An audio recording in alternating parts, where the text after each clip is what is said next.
Hi friends, welcome back to my channel. ఈరోజు మన ఛానల్లో అయితే హెయిర్ ఆయిల్ని ఎలా అప్లై చేసుకోవాలి అండ్ హెయిర్ గ్రోత్ టిప్స్ కొన్ని అయితే నేను మీతో షేర్ చేసుకుంటాను. సో ఫస్ట్ వచ్చేసి మనం ఏది యూజ్ చేస్తే ఆయిల్ని అయితే ఒక బౌల్లో అయితే వేసుకోవాలి. నేను బ్రింగ్ రోజ్ ఆయిల్ని అయితే యూజ్ చేస్తున్నానని చెప్పాను కదా. సో అది ఎలా ప్రిపేర్ చేసుకోవాలో మన ఛానల్లో ఫుల్ వీడియో అయితే ఉంటుంది, ఒకసారి చెక్ చేయండి.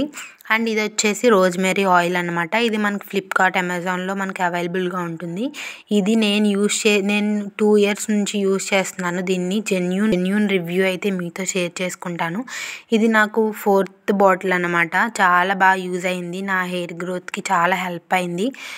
దీనివల్ల చాలా యూజెస్ ఉంటాయి. డాండ్రఫ్ తగ్గిస్తుంది అండ్ అలా చాలా బెనిఫిట్స్ అయితే ఉంటాయి మన హెయిర్కి. అందరి హెయిర్స్కి చాలా ఈజీగా వర్కౌట్ అవుతుంది ఇది యూజ్ చేస్తే. సో ఇది ఎలా యూజ్ చేయాలో కూడా నేను ఈ వీడియోలో మీకు చెప్తాను. మన రోజు అప్లై చేసుకునే ఆయిల్లో ఒక 3-4 డ్రాప్స్ వేసుకుంటే సరిపోతుంది. సో ఇంత చిన్నగా ఉంది, ఎన్ని రోజులు వస్తుందా అని అనుకుంటున్నారా? ఇది నాకు 3-4 మంత్స్ ఈజీగా వచ్చేస్తుంది. సో మనం ఆయిల్ అప్లై చేసే ముందు ఇలా యాడ్ చేసుకుంటే సరిపోతుంది. సో ఇలా యాడ్ చేసుకున్నాక ఒకసారి మొత్తం మిక్స్ చేయాలి. డైరెక్ట్ ఇలా అప్లై చేయకుండా నేనైతే డబుల్ బాయిలింగ్ ప్రాసెస్ అయితే చేసుకుంటాను. సో డబుల్ బాయిలింగ్ అంటే ఏంటో ఎవరికైనా తెలియకపోతే ఈ వీడియో చూడండి, చాలా ఈజీ ప్రాసెస్ అనేది. ఫస్ట్ ఒక బౌల్లో వాటర్ తీసుకొని కొంచెం బాయిల్ అయిన తర్వాత మనం ఈ బౌల్ని దానిలో పెట్టుకోవాలి. డైరెక్ట్ హీట్ చేసుకోవచ్చు కదా అని అనుకుంటారు. సో అలా కాకుండా ఇలా డబుల్ బాయిలింగ్ చేసుకుంటే మన హెయిర్కి చాలా బెనిఫిట్స్ అయితే ఉంటాయి. సో ఇలా చేసుకున్న తర్వాత హీట్ ఎక్కిన తర్వాత ఆ బౌల్ తీసేసుకొని రాసేసుకుంటే సరిపోతుంది. సో ఇలా పెట్టేటప్పుడు కొంచెం జాగ్రత్తగా అయితే ఉండాలి. మనం చేయి జారేసి దాంట్లో ఆయిల్ అనేది వాటర్లో పడిపోవడం అలా జరుగుతుంది. సో మనం కొంచెం జాగ్రత్తగా దగ్గరుండి మనం ఇలా చేసుకుంటే సరిపోతుంది. అలా అయిన తర్వాత వేడెక్కేసిన తర్వాత మనం ఈ బౌల్ అనేది మనం బయటికి తీసేసి హెయిర్కి అప్లై చేసుకుంటమే, అంతే. సో నేను అలా అప్లై చేసుకోవాలో కూడా వీడియోలో చూపిస్తాను, ఫుల్గా చూడండి వీడియో. 4 ఇయర్స్ బ్యాక్ అయితే లెఫ్ట్ సైడ్లో చూపించినట్టు ఉండేది నా హెయిర్. తర్వాత నేను హెయిర్ కట్ చేయించుకున్నాను అనమాట. సో అలా అయింది రైట్ సైడ్ చూపించినట్టు.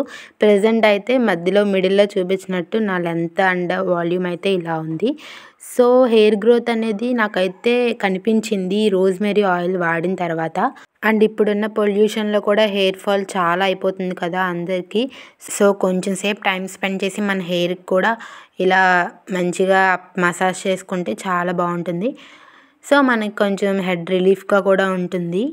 ఇలాంటి కోమ్స్ యూజ్ చేస్తే మనకి చుక్కు త్వరగా వస్తుంది అండ్ జుట్టు కూడా తక్కువ రాలుతుంది. నేనైతే అది అబ్జర్వ్ చేశాను. సో మీరు కూడా అలా ట్రై చేయండి. అండ్ వుడెన్ కోమ్స్ కూడా బాగుంటాయి. సో లెన్స్ మొత్తానికి మనం ఇలా చిక్కు తీసేసి మనం ఆయిల్ అప్లై చేసుకోవటమే. ఇలా 2 పార్టీషన్స్గా తీసుకొని ఆయిల్ అప్లై చేసుకుంటూ ఉండాలి. మనకి హెయిర్ లెంత్కే కాకుండా రూట్స్కి కూడా మనం ఆయిల్ అనేది అప్లై చేస్తేనే మన రీగ్రోత్ అవుతుంది మన హెయిర్. నాకైతే బేబీ హెయిర్ చాలా వచ్చిందనమాట ఈ ఆయిల్ అప్లై చేసుకున్నాక. సో మనకి మొత్తం లెంత్స్ మొత్తం అప్లై చేసేసుకోవడమే, నార్మల్గా ఎలా అప్లై చేసుకున్నామో అలా. సో ఈ వీడియో మీకు నచ్చినట్టయితే తప్పకుండా సబ్స్క్రైబ్ చేసుకోండి అండ్ లైక్ చేయండి, షేర్ చేయండి. మీ ఫ్రెండ్స్కి కూడా యూజ్ అవుతుంది. అండ్ మీ ఫ్రెండ్స్లో ఎవరికైనా బాగా హెయిర్ ఫాల్ అయ్యే వాళ్ళకి కూడా తప్పకుండా షేర్ చేయండి, వాళ్ళకి కూడా యూజ్ అవుతుంది.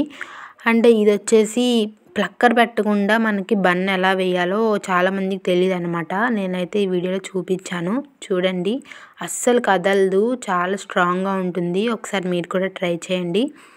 నాకైతే బాగా నచ్చింది. ఇది నేను మా ఫ్రెండ్ దగ్గర నేర్చుకున్నాను. Thank you for watching friends. Bye bye.